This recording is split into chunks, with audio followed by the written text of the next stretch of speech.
crónica, y como habíamos dicho al inicio, con respecto a la injuria renal, normalmente había una alteración en la funcionalidad del riñón en ese momento, momentáneamente, sin que haya un daño estructural. En la crónica sí hay un daño estructural y obviamente ya va a causar una alteración en la función renal de una forma más permanente, ¿verdad?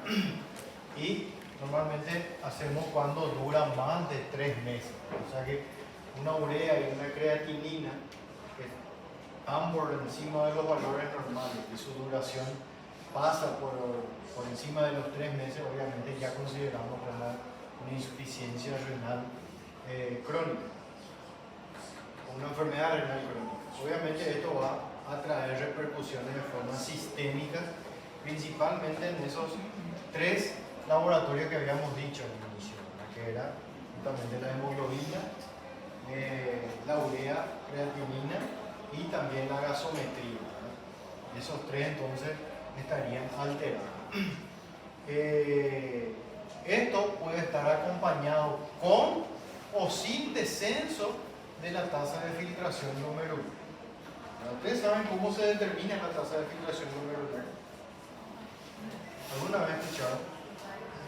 Hay uno que es calculado y otro que es su valor absoluto. El calculado se hace a través del índice de Crocov, o actualmente lo que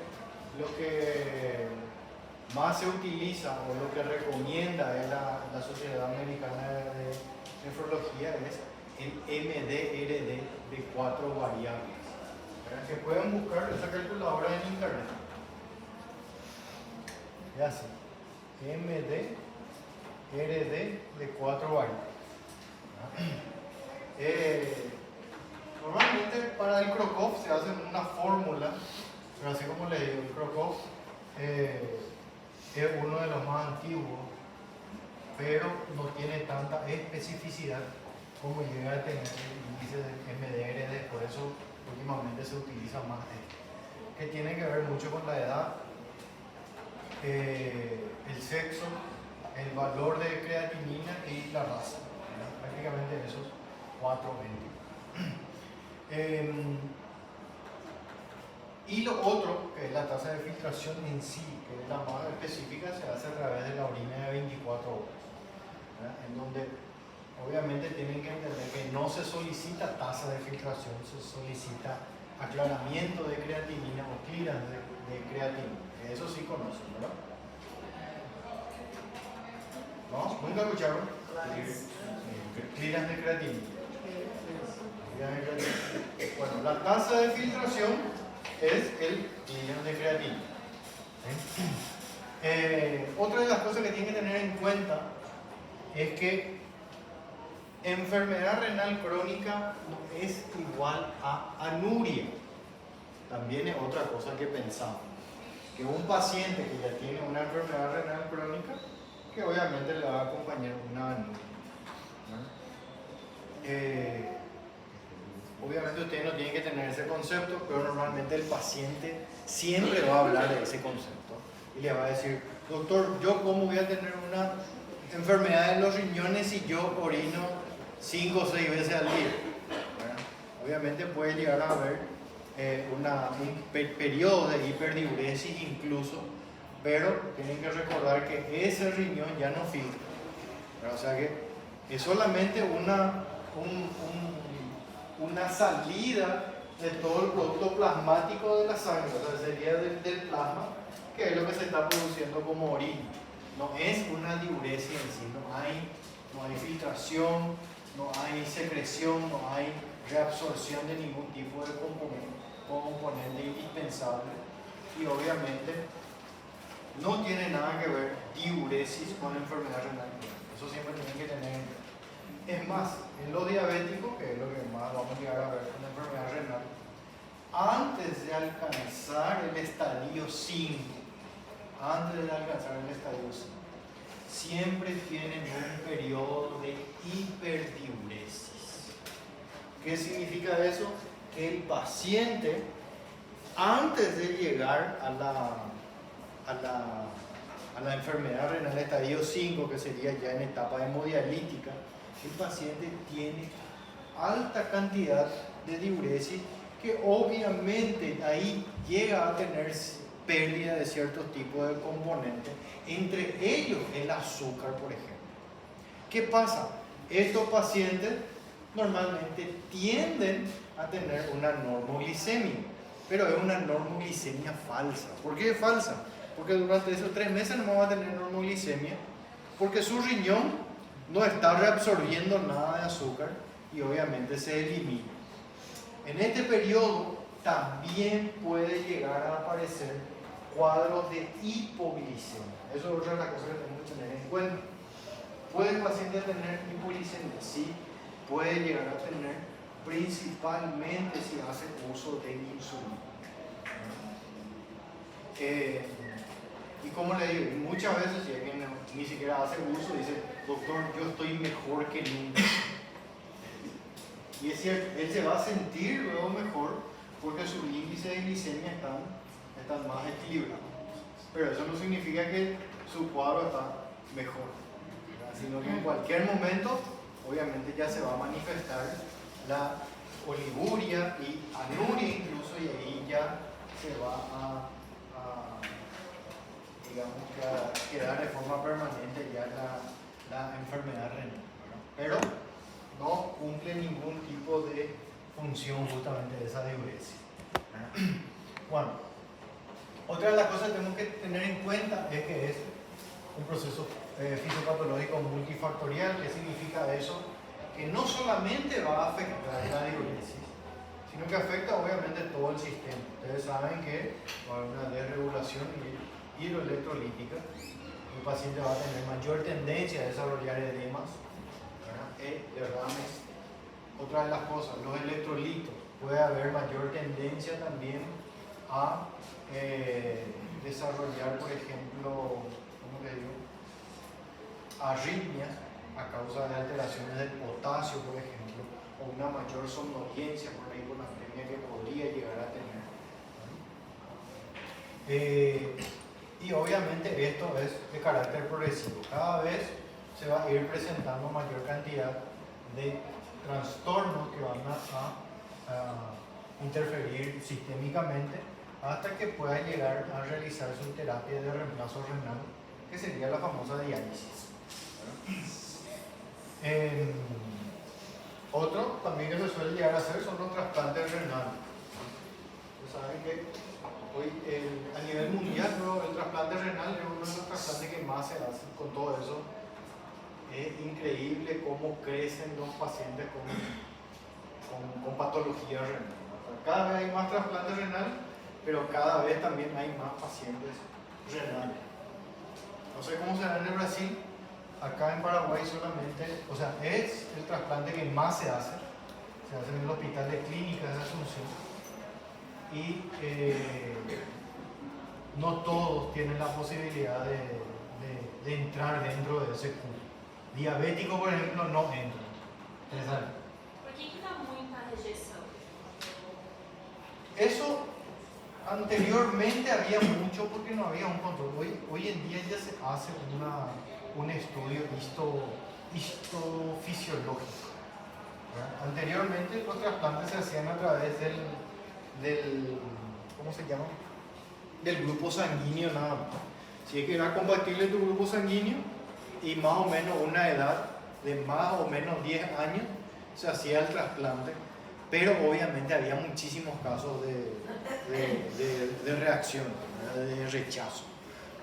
Hoy en día la mayoría ya es sometido a una prueba de ADN y se ven las compatibilidades, ¿verdad? Inclusive estos pacientes que se hacían, por ejemplo, el trasplante, llegaban a utilizar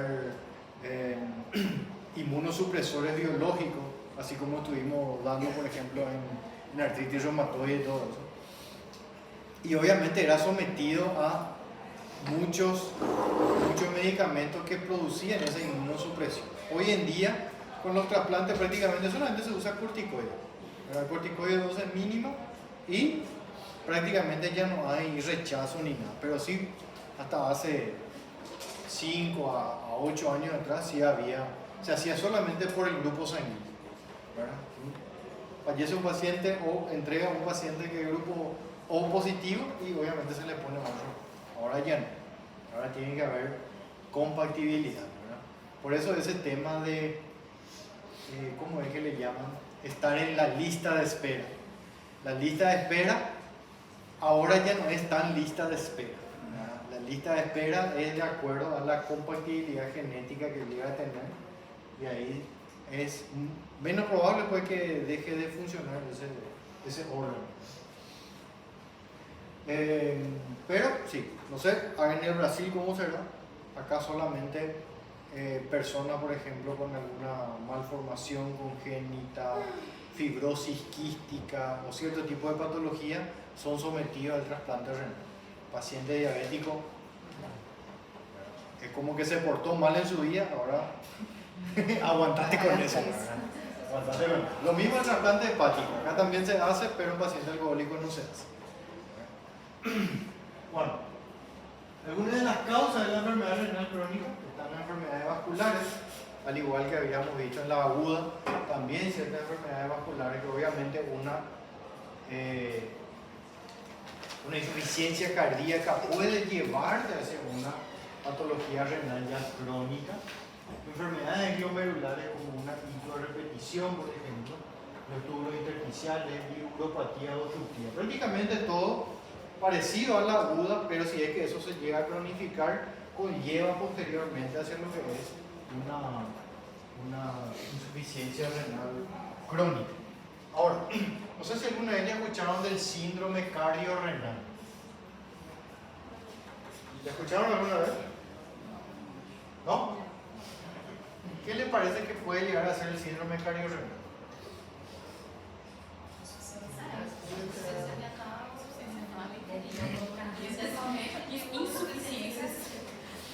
Voy a poner acá porque es algo bastante importante.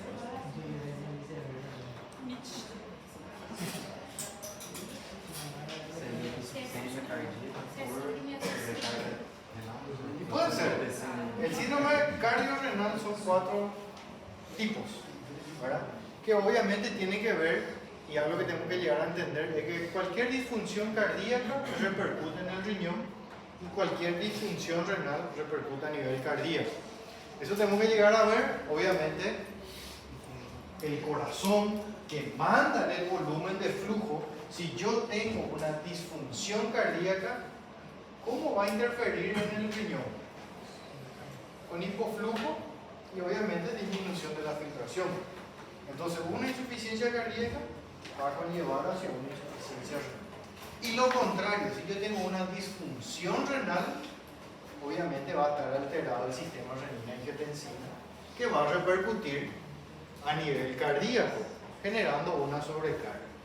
Entonces, a partir de ahí, y el tipo 1, vamos a poner, tipo 1 es corazón enfermo y riñón sano. El tipo 2 es corazón sano y riñón enfermo. El tipo 3, corazón enfermo, riñón enfermo. O sea que los dos están enfermos.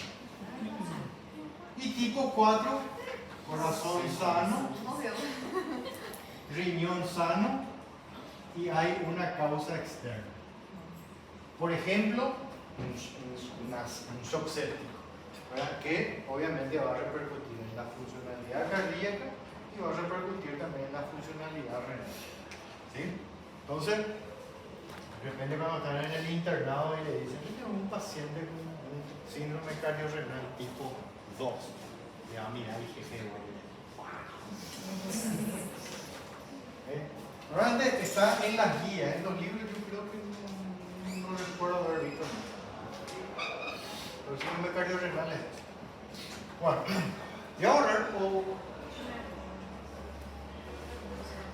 pero yo le voy a dar la diapositiva. Bueno, la causa más común de enfermedad renal crónica, diabetes mellitus.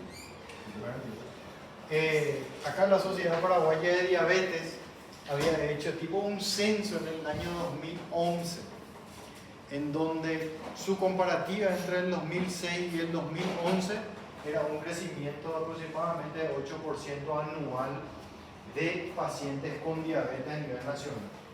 ¿Sí? En el 2011 al 2019, que fue previo al inicio de la pandemia, hubo un crecimiento anual de 26% a nivel país. O sea que eso ya nos da cuenta de que prácticamente 3 o 4 veces más es el crecimiento con relación a 10 años atrás aproximadamente. Y obviamente esto tiene una tendencia en ir en alza, ¿verdad? O sea que cada vez van a aparecer más pacientes diabéticos, cada vez va a haber más patologías o complicaciones causadas por la diabetes. Y uno de los problemas que más causa desastre o estragos a nivel económico en cada país es la diabetes mellitus. Acá en Paraguay, un paciente con diabetes mellitus que solamente toma metformina, pero que se hace 4 controles anuales y por lo menos el laboratorio, consulta médica y todo eso, le cuesta al Estado 65 millones de guaraníes al año. Un paciente diabético normal. Un paciente que es hemodializado, que es diabético, hemodializado en tratamiento con insulina, que tiene 2 internaciones anuales y todos los estudios laboratoriales que conlleva, le cuesta al Estado 386 millones de guaraníes al año. ¿Verdad? O sea, ahí ya imagínense, un paciente diabético cuánto cuesta y cuánto está gastando el Estado por un paciente diabético. ¿Verdad?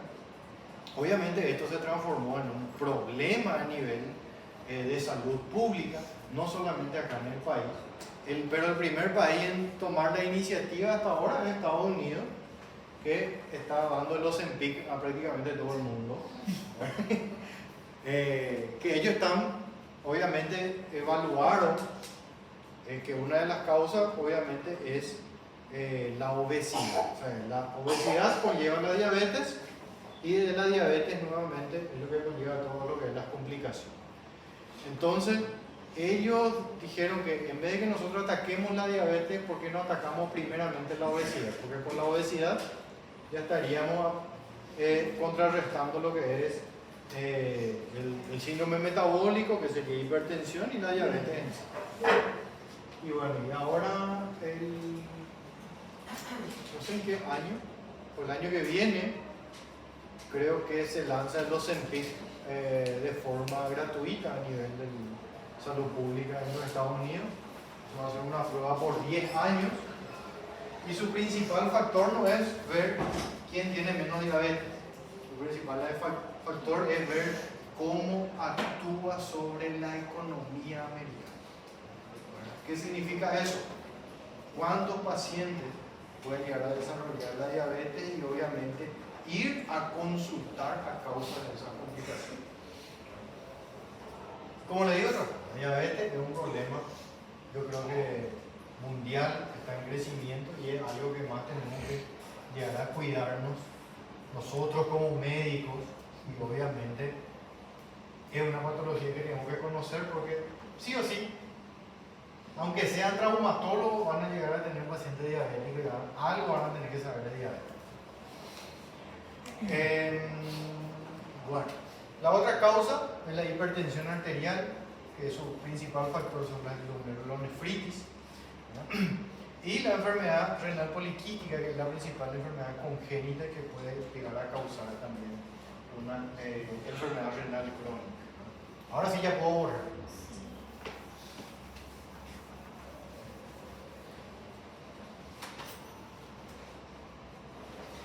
Ustedes tienen hemodiálisis por el SUS aquí en Brasil, ¿verdad? Sí. Ustedes saben que acá la cobertura de hemodiálisis a nivel nacional es solamente 13%. O sea que de todos los pacientes con enfermedad renal crónica, solo 13% tienen la posibilidad de hacerse su hemodiálisis de forma pública. El Esto lo hace de forma privada. ¿Cuánto cuesta una hemodiálisis? Una sesión cuesta 1,5 millones. La primera sesión normalmente es de 2 millones porque 1,5 millones. Eso se hace 3 veces a la semana, que serían 4,5 millones a la semana. O sea, 18 millones al mes, solo hemodiálisis. Un paciente que está siendo hemodializado tiene que aplicarse eritropoyetina. Cada ampolla de eritropoyetina de 5.000 unidades cuesta entre 600 a 800.000 guaraníes y se aplica una vez a la semana, ¿verdad? O sea que tienen que sumarle otra vez eso, sobrepasamos los 20, ahí súmenle otra vez, si es que es diabético, su insulina, un montón de medicamentos que llega a tomar, ¿verdad? Lo que sí es que tiene un gasto promedio un paciente hemodializado cerca de 28 a 30 millones de guaraníes al mes. ¿Verdad? Obviamente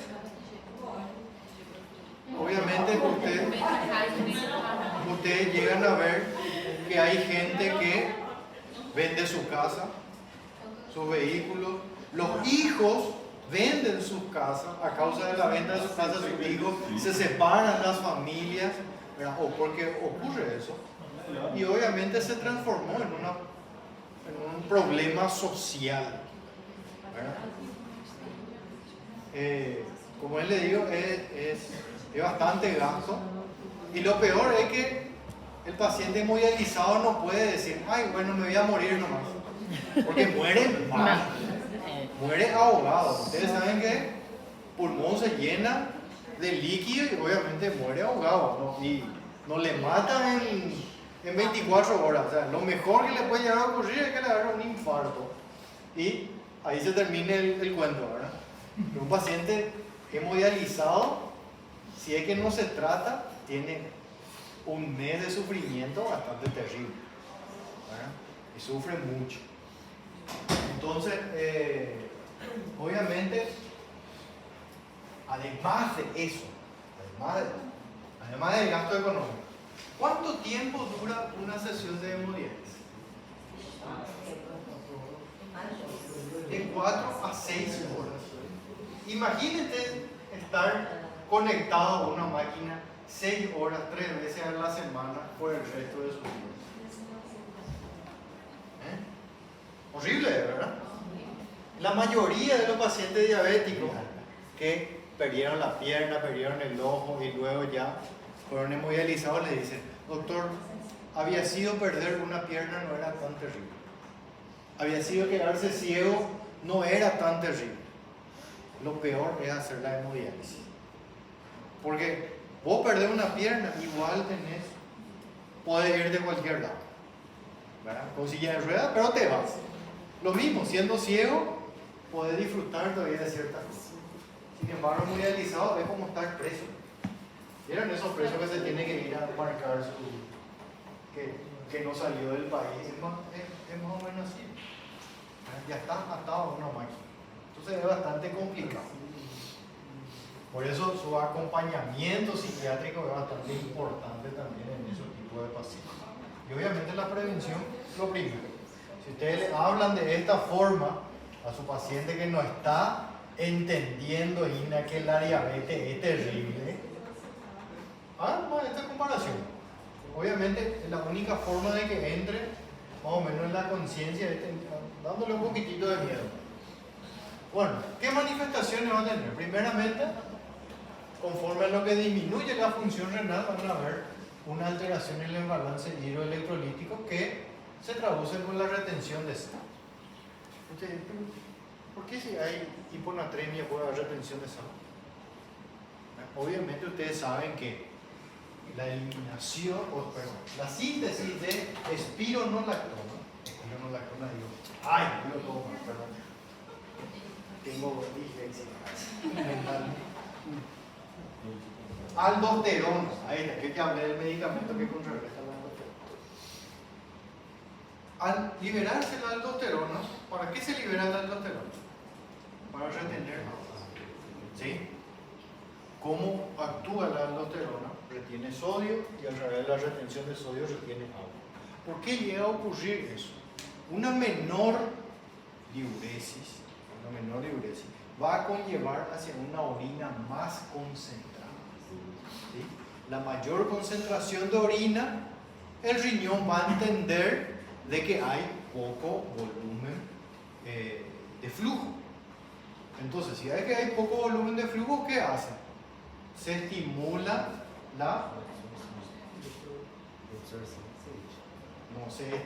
el sistema renina-angiotensina para que vaya a estimular la síntesis de aldosterona y se reabsorba sal.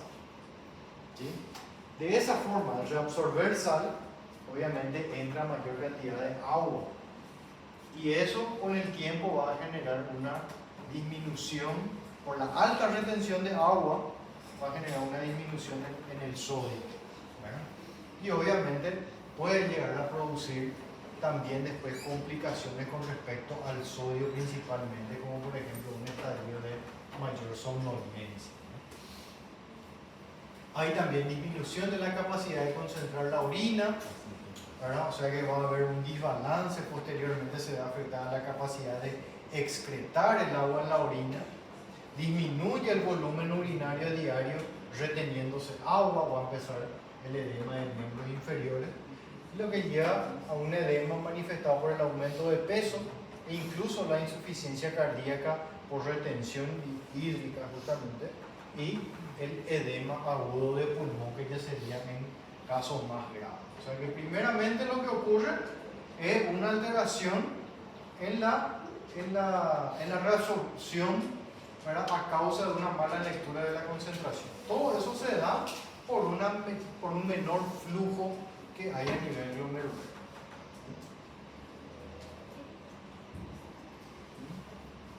Los factores de riesgo están la susceptibilidad, lo que van a aumentar el daño renal son a mayor edad, obviamente mayor probabilidad de que ocurra una enfermedad renal crónica. Historia familiar de enfermedad renal, bajo peso al nacimiento, reducción de la masa renal y la raza. Supuestamente está más relacionado con la raza negra. Supuestamente. Yo le digo supuestamente porque acá en Paraguay nosotros no tenemos raza negra y no se ven a los negros haciendo hemodiálisis. No sé en el Brasil si cómo debe ser, pero normalmente en América ya el que es negro ya no es negro verdadero y el que es rubio ya no es rubio verdadero. O sea, ya hay una mezcla completa. Normalmente se da para los americanos que viven todavía en barrios propios. Bueno, los factores de iniciación, de acuerdo a la patología de base que tiene, que afectan directamente al riñón, están la diabetes, hipertensión arterial, patologías autoinmunes, infecciones sistémicas, infección del tracto urinario a repetición, cálculo, obstrucción del tracto urinario y toxicidad a las drogas. Y lo que producen la progresión del daño renal, ¿verdad? Son la proteinuria, hipertensión arterial, control pobre de la glicemia en la diabetes y el tabaquismo. El tabaquismo por su efecto vasoconstrictor, ¿verdad? Y algo que tenemos que tener bastante en cuenta. ¿Se acuerdan cuando hablamos de diabetes? ¿Cuál era nuestra relación de la diabetes con la hipertensión arterial?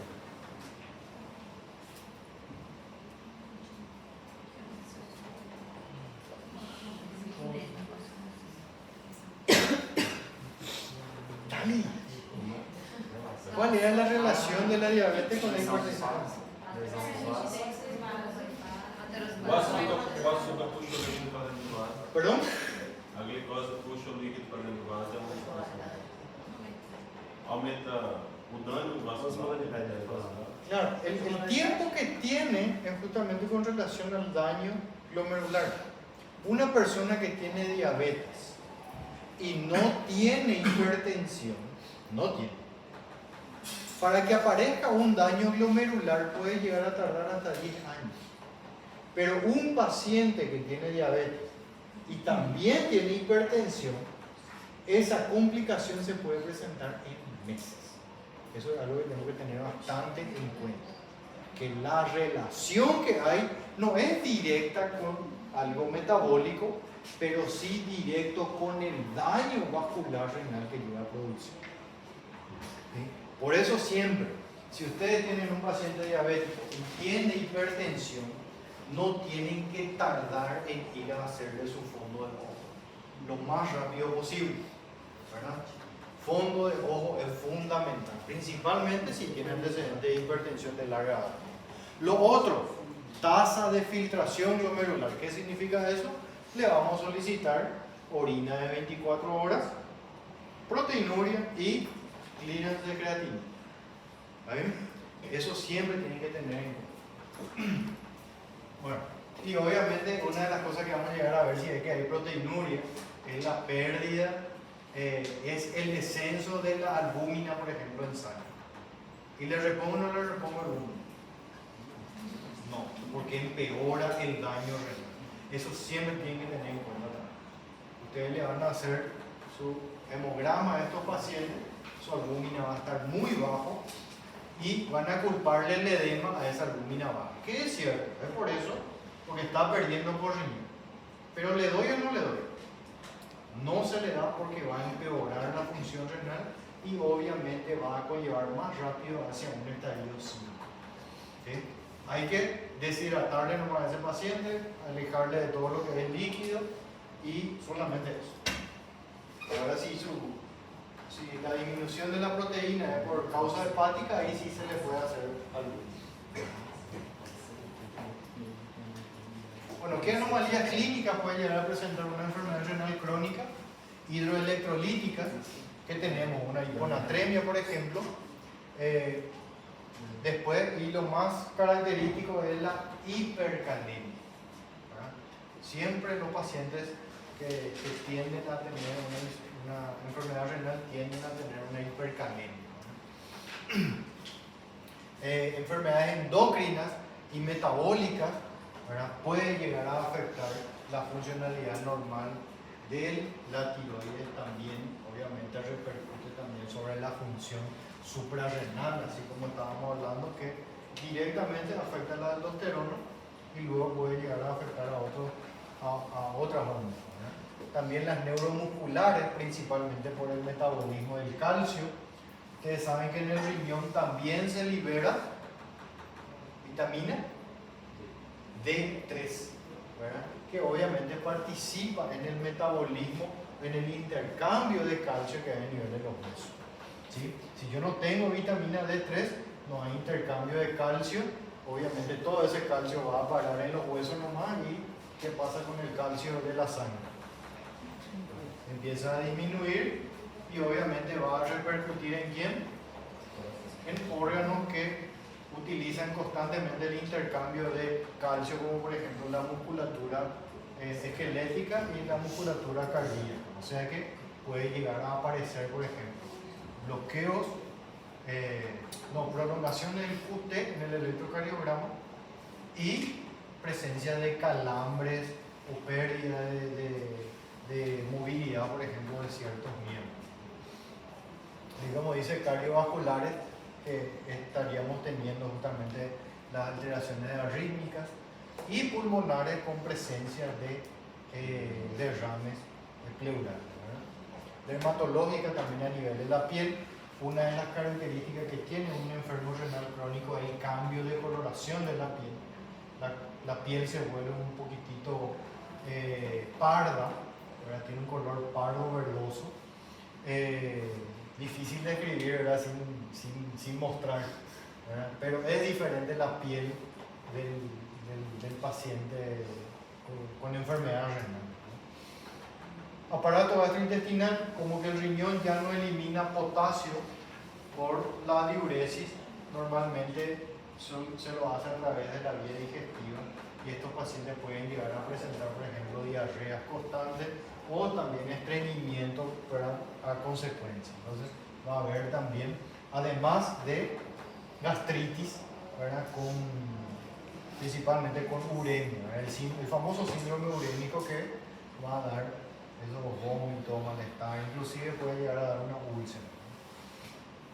Y hematológicas, como estábamos diciendo, que va a repercutir sobre la hemoglobina, e inmunológicas también que repercute sobre el complemento. Los criterios diagnósticos que vamos a llegar a utilizar: uno, la patología urea y creatinina, o sea, la urea y creatinina tienen que estar sobreelevada por más de 3 meses. Eso necesitamos uno en primer lugar. Otro, que haya un marcador de daño renal. ¿Cuál, por ejemplo? Puede ser albúmina elevada, alteración del sedimento urinario, principalmente con presencia de proteína. No, el sedimento urinario. ¿Cuál era? Cilindro hemático, proteína y... No, ese es sangre. Ese es el sedimento urinario. No, presencia de más. Puede ser. Alteraciones electrolíticas, así como ya hemos hecho, una hiponatremia, hipercalemia, o otras alteraciones de origen tubular, como por ejemplo el bicarbonato bajo. Alteraciones estructurales histológicas, alteraciones estructurales en pruebas de imágenes y trasplantes renales. Las alteraciones estructurales histológicas, obviamente, ¿qué yo voy a encontrar si es un riñón dañado? Aparte de atrofia, cambio en la estructura, por ejemplo. Se cambia todo lo que es el túbulo por tejido de cicatrización. Acuérdense siempre de eso, cuando hablamos de intercambio estructural o cambio histológico, siempre hablamos de formación de tejido de cicatrización. El trasplante renal, obviamente el riñón, al no ser de ese paciente, igual se lo trata como si fuese que es un riñón insuficiente. ¿Qué significa eso? Que necesita sus controles, obviamente, y su medicación en caso que lo necesite. Otro, tasa de filtración glomerular. La tasa de filtración glomerular menor a 60, yo también ya puedo considerar como que ese riñón está fallando. Y ahí vamos a llegar a ver. Esta es la clasificación que nosotros llegamos a tener, que van a encontrar en el libro de Washington, ¿verdad? Tenemos 5 categorías, ¿verdad?, de acuerdo a la tasa de filtración. ¿Cómo era que íbamos a solicitar la tasa de filtración? Libras de creatina. Libras de creatina. Exactamente. Si yo no tengo la posibilidad de esperar 24 horas para hacer libras de creatinina, ¿qué voy a hacer?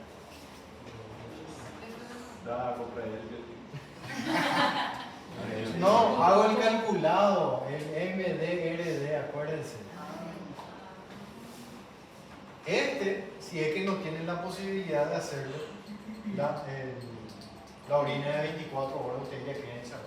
En el caso de darle alguna medicación, no pueden esperar 24 horas para ajustar una medicación. Entonces directamente usan esta forma. Bueno, entonces,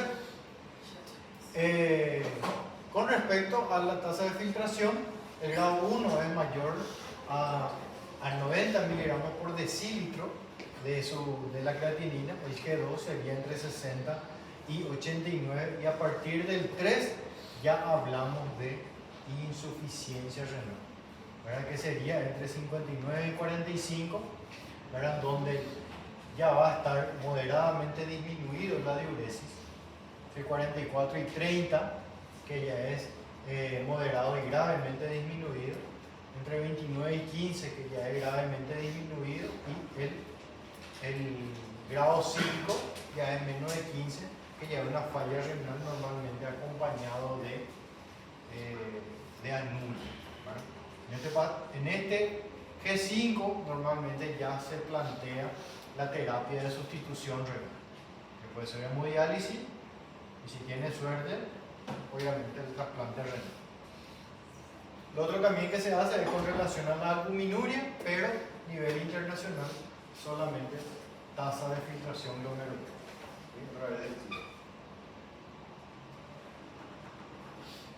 Esto es el índice de gravedad. ¿Qué quieren ver? El tratamiento. Creo que después ya no vamos.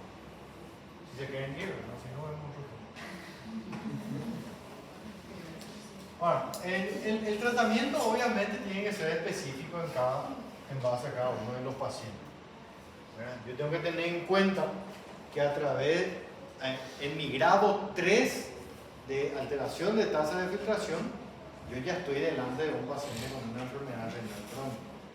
Y obviamente ahí tengo que evaluar qué hacer. ¿Verdad? Por ejemplo, uno de los medicamentos que podríamos llegar a hacer en el estadio 3, antes que llegue el estadio 4, es mejorar la perfusión a nivel glomerular. ¿Cómo yo consigo mejorar la perfusión a nivel glomerular? A través del IECA. ¿IECA o PAN? ¿Sí? ¿Qué? IECA. Bueno, pero el IECA ya no está recomendado en grado 4 y grado 5. ¿Por qué? Porque genera mayor retención de potasio. Ahí ya se utilizan otros tipos de medicamentos. Se utilizan algunos tipos de bloqueantes de canales de calcio, no todos. Normalmente está indicado la nifedipina.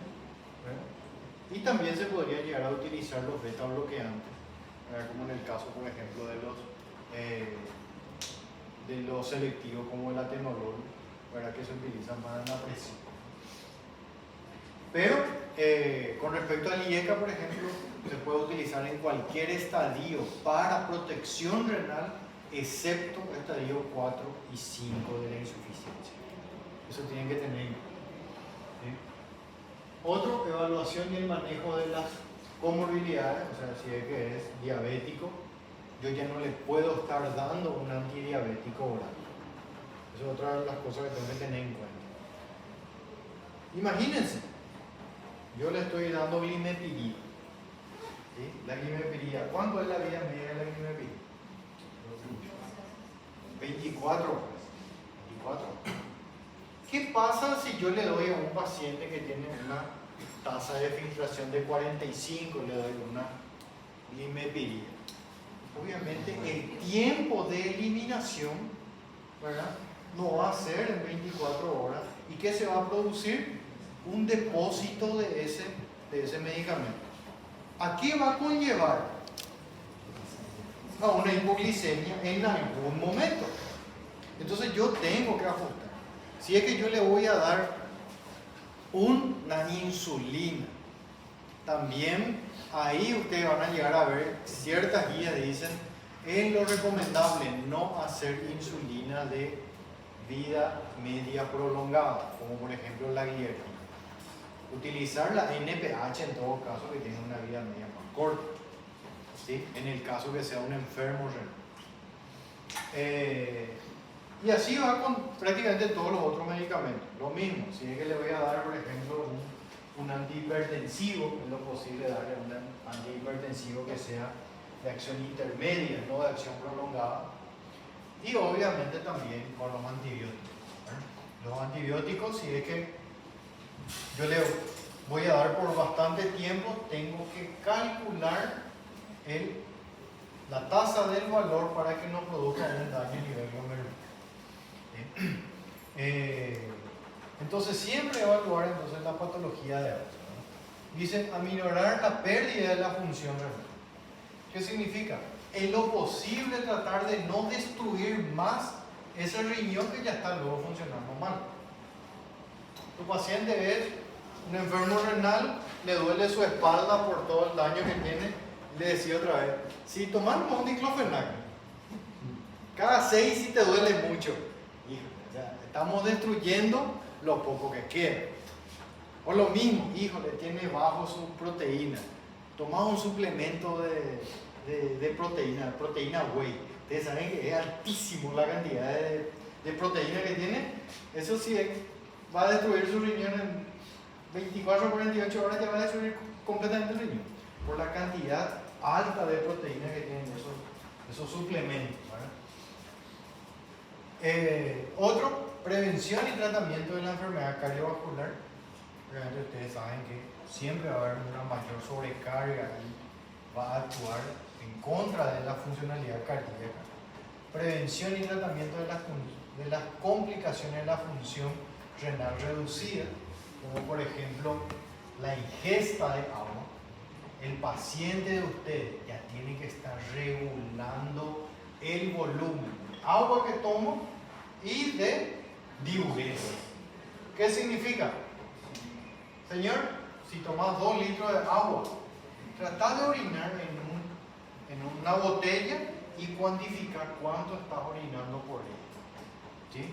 Si vos estás tomando 2 litros y estás orinando 1 litro, en 7 días vas a venir acá con un edema o sea, eso hay que tener bastante en cuenta, que cuantifiquen, hacerle esa educación de que tienen que controlar ya lo que toman y obviamente lo que excretan,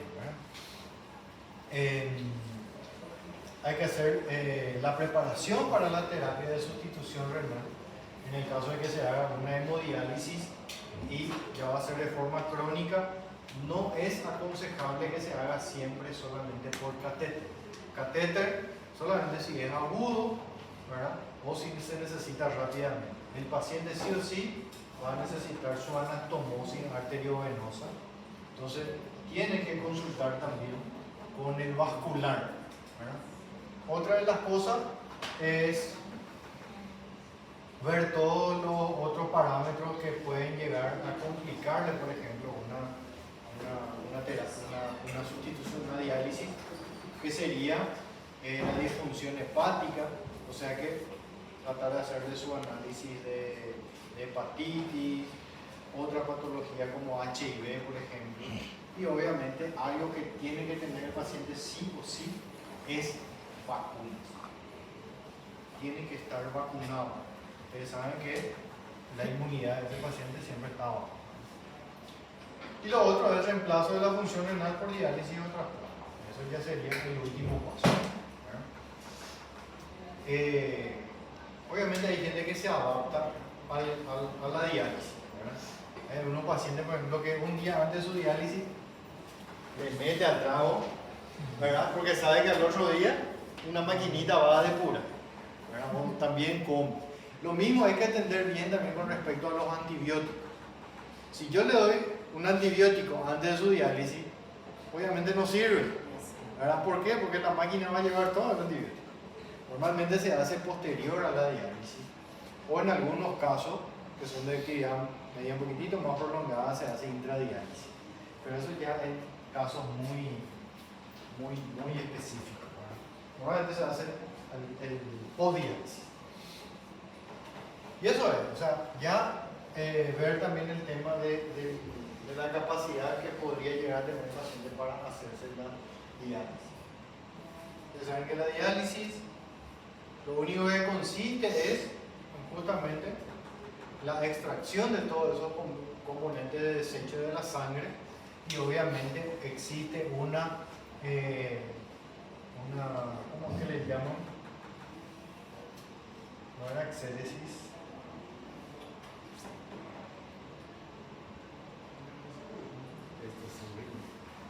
Hay una corriente extrasanguínea que obviamente debilita el volumen plasmático del paciente. Una máquina es capaz de secuestrar de 2 a 3 litros de sangre del paciente y obviamente ¿dónde va a repercutir? En su presión, ¿verdad? Entonces, ¿este paciente puede ir en un estado crítico a hacerse hemodiálisis? No, tiene que estar bien también el paciente. Por eso yo tengo que ver absolutamente todos los parámetros, no solamente inmunológicos, sino que también hemodinámicos.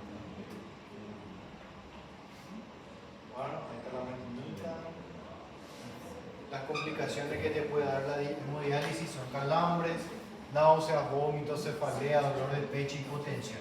Esto es la mayoría relacionado principalmente con la hipotensión.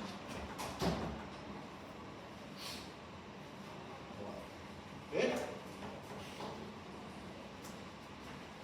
¿Alguna pregunta? ¿No? Todo. Não, não é um pensamento meu que eu não queria ter uns pacientes desse tamanho. No, horrible. Es bastante horrible. Yo no sé cómo hay gente que sigue nefrología. Yo digo, dos de las especialidades más terribles que hay debe ser nefro